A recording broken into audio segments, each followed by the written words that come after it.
Craving satisfied na naman po. Crunchy po sa ibabaw at soft po sa loob. Yan. Ang ating low carb bread, easy bread po siya.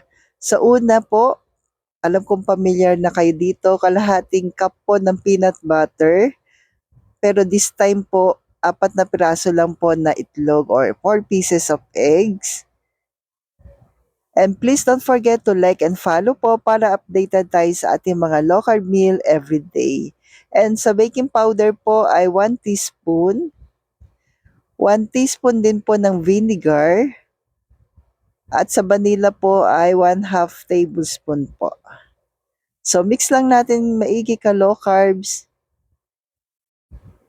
I-double check lang po para po yung mga namuo ay mas maano po natin, mas matawag dito mapaghiwa-hiwalay. Sabay ganon.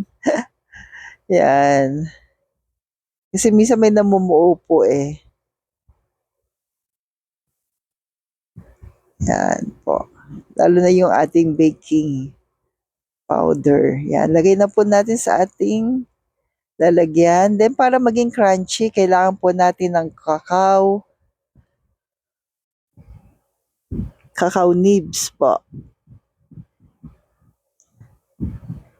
Available po ito sa Cheddar's Green Dahan po.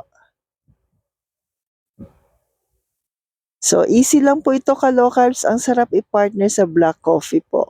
And flawless, 230 Celsius in 20 minutes. So, ito na po, ang bilis niya po ka-low carbs. So, stay healthy, stay low carb po. Ang aking low carb bread, easy bread po. Thank you and God bless po.